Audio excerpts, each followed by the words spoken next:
Adventures of Pinocchio by Carlo Collodi. Chapter 5. If the cricket's death scared Pinocchio at all, it was only for a few moments. For as night came on, a queer, empty feeling at the pit of his stomach reminded the marionette that he had eaten nothing as yet. A boy's appetite grows very fast, and in a few moments the queer, empty feeling had become hunger, and the hunger grew bigger and bigger, until soon he was as ravenous as a bear. Poor Pinocchio ran to the fireplace where the pot was boiling, and stretched out his hand to take the cover off. But to his amazement the pot was only painted. Think how he felt. His long nose became at least 2 inches longer.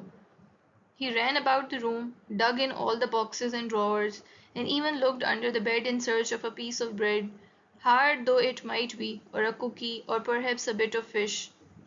A bone left by a dog would have tasted good to him, but he found nothing. And meanwhile his hunger grew and grew. The only relief poor Pinocchio had was to yawn. And he certainly did yawn, such a big yawn that his mouth stretched out to the tips of his ears. Soon he became dizzy and faint. He wept and wailed to himself.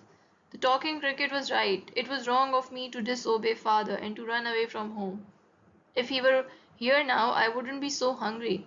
Oh, how horrible it is to be hungry. Suddenly he saw among the sweepings in a corner something round and white that looked very much like a hen's egg. In a jiffy he pounced upon it. It was an egg. The marionette's joy knew no bounds. It is impossible to describe it. You must picture it to yourself. Certain that he was dreaming, he turned the egg over and over in his hands, fondled it, kissed it, and talked to it. And now how shall I and now how shall I cook you? Shall I make an omelette? No, it is better to fry you in a pan. Or shall I drink you? No, the best way is to fry you in the pan. You will taste better. No sooner said than done. He placed a little pan over a foot warmer full of the hot coals. In the pan, instead of oil or butter, he poured a little water. As soon as the water started to boil, tack, he broke the eggshell. But in place of the white and the yolk of the egg, a little yellow chick, fluffy and gay and smiling, escaped from it. Bowing politely to Pinocchio, he said to him, "Many, many thanks indeed, Mr. Pinocchio, for having saved me the trouble of breaking my shell.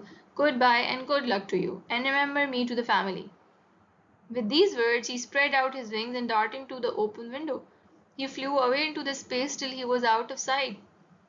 The poor marionette stood as if turned to stone, with wide eyes open, mouth open, and the empty halves of the eggshell in his hands. When he came to himself he began to cry and shriek at the top of his lungs, stamping his feet on the ground and wailing all the while.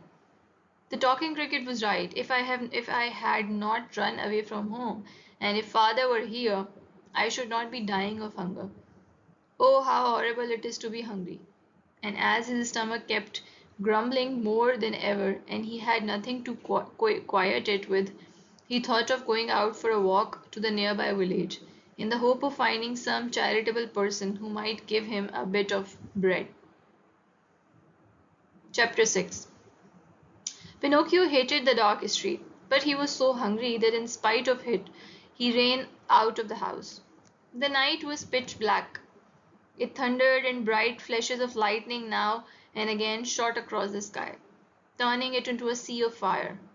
An angry wind blew cold and raised dense clouds of dust, while the trees shook and moaned in a weird way. Pinocchio was greatly afraid of thunder and lightning, but the hunger he felt was far greater than his fear. In a dozen leaps and bounds he came to the village, tried out, puffing like a whale and with tongue hanging. The whole village was dark and deserted. The stores were closed, the doors, the windows. In the streets not even a dog could be seen. It seemed the village of the dead. Pinocchio in desperation ran up to the doorway, threw himself upon the bell, and pulled it wildly, saying to himself, "Someone will surely answer that." He was right. An old man in a nightcap opened the window and looked out. He called down angrily, "What do you want at this hour of night?" Will you be good enough to give me a bit of bread? I am hungry. Wait a minute, and I'll come right back, answered the old fellow, thinking he had to deal with one of those boys who love to roam around at night ringing people's bells while they are peacefully asleep.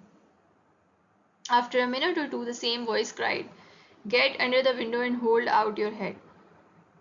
Pinocchio had no hat, but he managed to get under the window just in time to feel a shower of ice cold water pour down on his poor wooden head, his shoulders, and over his whole body. He returned home as wet as a rag, and tried out from weariness and hunger, and tired out from weariness and hunger. As he no longer had any strength left with which to stand, he sat down on a little stool and put his 2 feet on the stove to dry them. There he fell asleep, and while he slept, his wooden feet began to burn. Slowly, very slowly, they blackened and turned to ashes. Pinocchio snored away happily, as if his feet were not his own. At dawn, he opened his eyes. Just a loud knocking sounded at the door. "Who is it?" he called, yawning and rubbing his eyes. "It is I," answered a voice. It was the voice of Geppetto.